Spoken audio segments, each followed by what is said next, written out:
Welcome to another episode of My Weird Prompts, an AI-generated podcast featuring the random prompts of Daniel Rosehill as answered by a revolving cast of friendly AI characters. Join us for deep dives into AI, technology, and whatever other random thing Daniel finds fascinating today.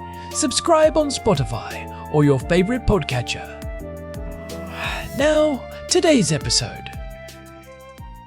My Weird Prompts is an AI-generated podcast produced by Daniel Rosehill, a verified human with documentation to prove it.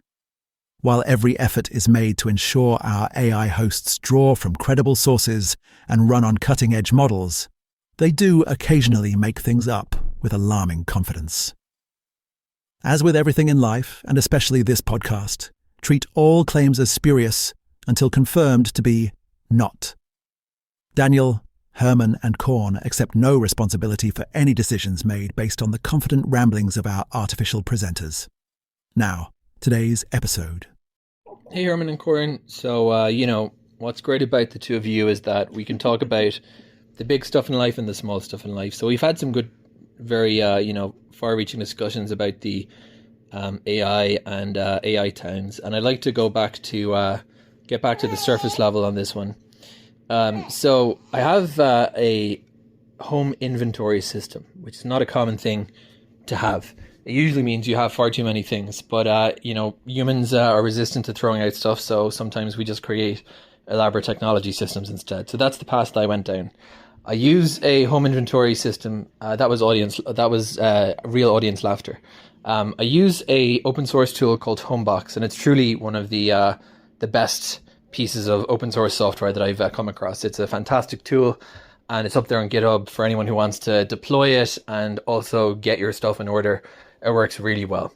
One of the things that I did was labeled boxes. So the sort of finding mechanism, if anyone's been in an IKEA warehouse, it's the same system. You kind of just write numbers on your boxes. You assign an item into a box. And then when you go looking for, your micro USB to USB cable or whatever, you see it's in this box. You go find the box, and that's pretty much it. I mean, it's been really great. And I recently got around to finishing off the inventory, which involved inventorying our tools, our toolboxes with different types of, hardware for DIY projects. The tools are kept outside, and where we live in Jerusalem, Israel, we have a few different climatic challenges, I would say. It's not a particularly wet winter, but, boxes outside are still outside at the end of the day. They're in a kind of plasticky storage cabinet. It doesn't really protect from the elements much. And the other challenge we have is a huge amount of sun exposure, UV radiation. And there's two main things you can use for this inventory system. One is the barcoding approach. So you print off QR codes on a label printer. And the other one is using NFC tags. So I've used both. I, of course, got a label printer when I got into this. And that was my initial thing. And then I moved over time to NFC tags. Anyone who's not into this project is already falling asleep. But Herman and Corin, stay awake just for 30 seconds more. So what I've seen over time is I've been doing this, using this system for 2 years now. So I've had a chance to see how these hold up. And basically, the sun is vicious. You really see UV radiation. You'll get an NFC tag that's supposed to be kind of weatherproof. And after a year, it's kind of half disintegrated. The other thing is that for labels, I've seen that paper-based labels and even film-based labels for the brother printer that I'm using just don't really stand the test of time. They seem like they're pretty, nicely made. I mean, they're labels, right? But they feel like they're of relatively good quality and they adhere nicely. But you just kind of open up that cabinet after a few months and they're all wrinkly, and then in another month they're totally disintegrated like tissue paper. So basically, what I'm trying to ask you guys is, I presume there are labels that are made for much more rugged uses. And what are those labels? I don't really want to have to get a whole new label printer set up, but Can you suggest any labeling system, whether it's a type of paper, a type of label? What am I looking for basically that's going to be really, resistant to these forces, and particularly for QR, where you're relying upon the surface maintaining readability. There is a bit of error correction code in QR codes, another fascinating topic for another day. But without relying upon that, you want the code, of course, to kind of hold up so it will scan on your phone or on a barcode reader. So those are the requirements, basically: strong weather support, and ink that's going to print and can actually kind of hold itself together. What am I looking for? Hardware, printers, and labels. Love to hear your thoughts. Welcome to my weird prompts. I am Corn, and I am joined as always by my brother Herman. We are coming to you from our home in Jerusalem on this 23rd day of December 2025. Hello everyone, I am Herman Poppleberry, and I am ready to get into the weeds today. We have a very specific, very technical challenge to solve. Yeah, our housemate Daniel sent us a message earlier. He has been working on this massive home inventory project using an open source tool called HomeBox. He is trying to organize all our stuff, which I appreciate, even if it feels a bit like living in a warehouse sometimes. But he is hitting a wall with the physical part of it. The labels he is putting on storage boxes outside are just, well, they are disintegrating. It is the classic battle of man versus nature, corn, or in this case, adhesive-backed polymers versus the relentless ultraviolet radiation of the Middle Eastern sun. As a donkey, I can tell you that the sun out here is no joke, and it does a number on anything left outdoors. And as a sloth, I generally prefer to stay in the shade, so I sympathize with those labels. But Daniel is really frustrated. He wants to use QR codes and NFC tags, so he can just scan a box and know exactly what is inside without opening it. But if the QR code bleaches white in 3 months, the whole system breaks down. Exactly. A QR code is only as good as its contrast. If the black squares turn into a faint gray, or the white background yellows and cracks, the error correction built into the code can only do so much. We are looking at a failure of material science here. So, Herman, you are the one who spends all night reading technical data sheets. Is there actually a way to make a label that does not just give up the ghost when it sees the sun? Oh, absolutely. But you have to move away from the stuff you find at the local office supply store. Most people use what is called direct thermal printing. That is what your standard little handheld label maker uses. It is convenient because there is no ink, but the paper itself is chemically treated to react to heat. If you put a direct thermal label in the sun, the whole thing eventually turns black or fades away because the sun is basically a giant, slow-motion heat print head. Okay, so no direct thermal, but Daniel said he was using weatherproof labels. I assume those are better than just regular paper? Weatherproof is a very broad term, Corn. Usually, that just means they are made of a synthetic material like polyester instead of paper, so they do not turn into mush when they get wet. But being waterproof does not mean being UV resistant. Those are two very different chemical battles. I mean, I do not know if we need to go full industrial military grade here. It is just some boxes of tools and spare parts in the garden shed. Is there a middle ground? I would argue that if you were going through the effort of cataloging every single item in HomeBox, you are already past the middle ground. You want this to last 10 years, not 10 weeks. To do that, you need to look at thermal transfer printing. Wait, you just said thermal was bad. Now you are saying it is good?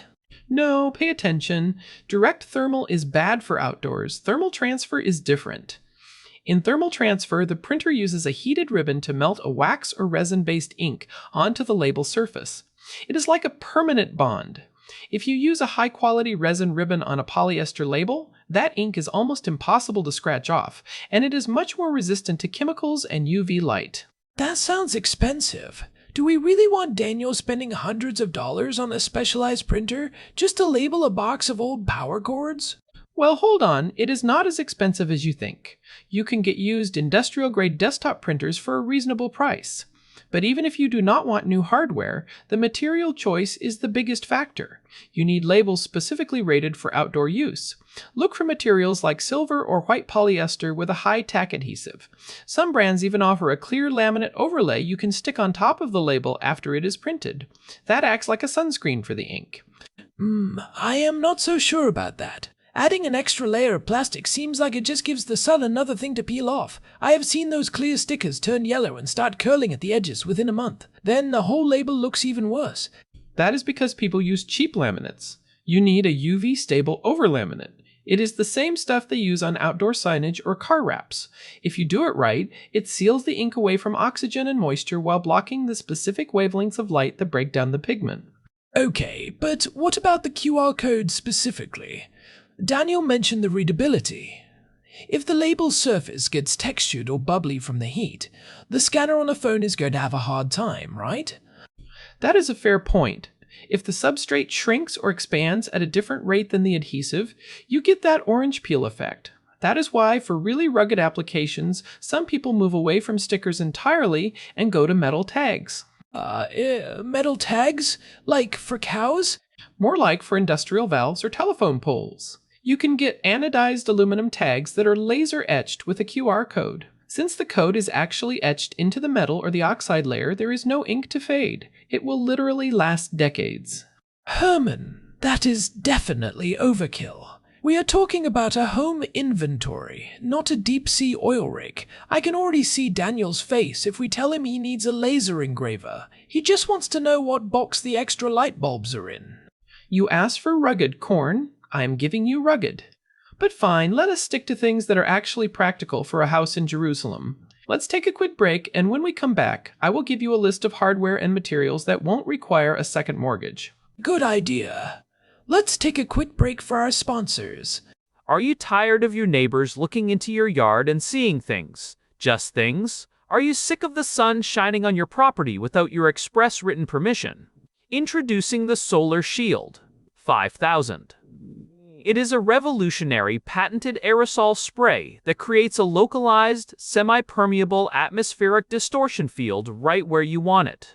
Just point and spray towards the sky, and watch as a convenient, slightly gray cloud forms over your specific coordinates. Perfect for outdoor parties, protecting your delicate moss collection, or just making the world a little bit gloomier. Side effects may include localized drizzle, confused birds, and a sudden craving for clam chowder. The Solar Shield 5000.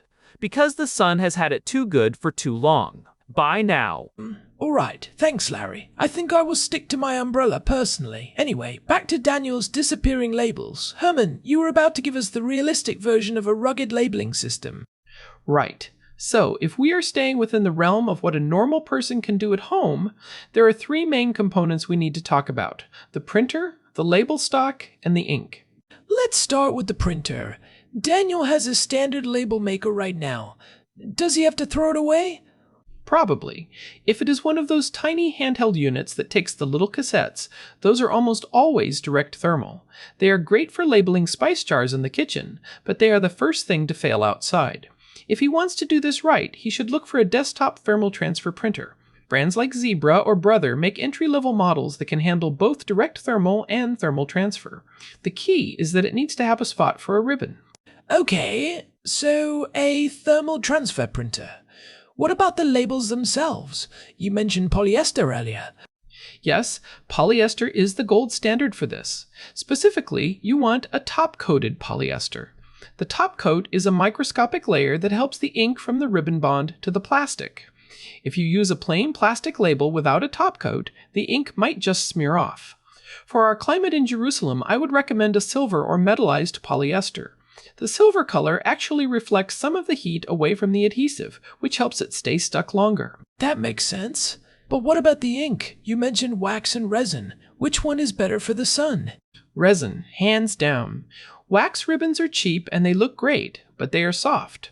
You can scrape them off with a fingernail. Wax resin blends are a step up, but for outdoor durability, you want a full resin ribbon. Resin is basically a plastic-based ink. When the printhead melts it onto the polyester label, they essentially become one piece of plastic. It is incredibly resistant to fading, scratching, and even chemicals like gasoline or cleaning supplies. So, silver polyester labels with a full resin ribbon. That sounds like a solid setup. But what about the NFC tags Daniel mentioned? He is putting those on the boxes too. Those are usually encased in plastic, right? Most cheap NFC tags are just a tiny chip and an antenna embedded in a thin PVC sticker. PVC is terrible in the sun. It becomes brittle and cracks, and once moisture gets into the antenna, the tag is dead. If Daniel wants to use NFC outdoors, he needs to buy on-metal tags or ruggedized tags. These are usually encased in a hard ABS plastic shell or an epoxy resin. They look more like a small coin or a button than a sticker. But wait, those are much thicker. Can you still print on them? Usually no. You would stick the rugged NFC tag to the box and then put your high-quality QR label next to it or even over it if the tag is flat enough. Actually, that is a great strategy. The hard plastic of the NFC tag can act as a stable base for the label. I see a potential problem here, Herman. These boxes are plastic, right? And we are in Jerusalem. In the summer, those boxes can get hot enough to cook an egg. Even if the label doesn't fade, won't the adhesive just melt and let the label slide off? That is a very real concern. Most standard adhesives start to fail around 60 degrees Celsius. In a storage shed in July, we could easily hit that. This is why you look for a high-tack, high-temperature acrylic adhesive. There are labels designed for the automotive industry that can stay stuck at temperatures well over 100 degrees. Okay, so we are building quite a list here. A zebra-style thermal transfer printer, silver polyester labels, resin ribbons, and high-temp acrylic adhesive. This is starting to sound like a professional operation. Is there any simpler way? Like, could he just use a permanent marker and some clear tape? No, absolutely not. Permanent marker is the least permanent thing in the world when it comes to UV light. The black ink in a Sharpie is often made of organic dyes that the sun breaks down in weeks. It turns purple, then light blue, then it is gone. And clear packing tape? That is just a recipe for a sticky yellow mess. I figured you would say that. I'm just trying to think of the average person who doesn't want to buy an industrial printer. What if someone already has a laser printer? You know, the big ones for paper. Can you get outdoor labels for those? You actually can. There are sheets of polyester labels made specifically for laser printers. Since laser printers use toner, which is essentially powdered plastic that is melted onto the page, it is actually quite durable. It is much better than an inkjet printer, which uses water-based dyes that will run the second they get damp. A laser-printed polyester label is a decent middle ground option if you use a high-quality label sheet meant for outdoor use. That sounds much more accessible. So Daniel could just print a whole sheet of QR codes on his laser printer, as long as he buys the right polyester sheets. Yes, but there is a catch. Most home laser printers do not get the toner hot enough to truly fuse it into the polyester the way an industrial machine would. It might start to flake off after a year of expansion and contraction in the heat. If he goes that route, I would definitely recommend that UV-stable clear laminate I mentioned earlier. It provides that extra physical protection. Okay, let me summarize what we have so far for Daniel. If he wants the absolute best, he goes with a thermal transfer printer using resin ribbons and silver polyester labels.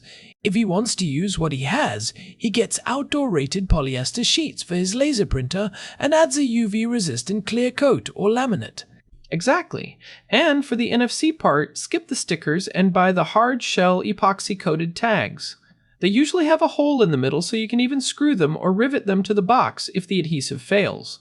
Screw them into the box? Herman, we are trying to keep the boxes weatherproof too. If you poke holes in them, the rain gets in.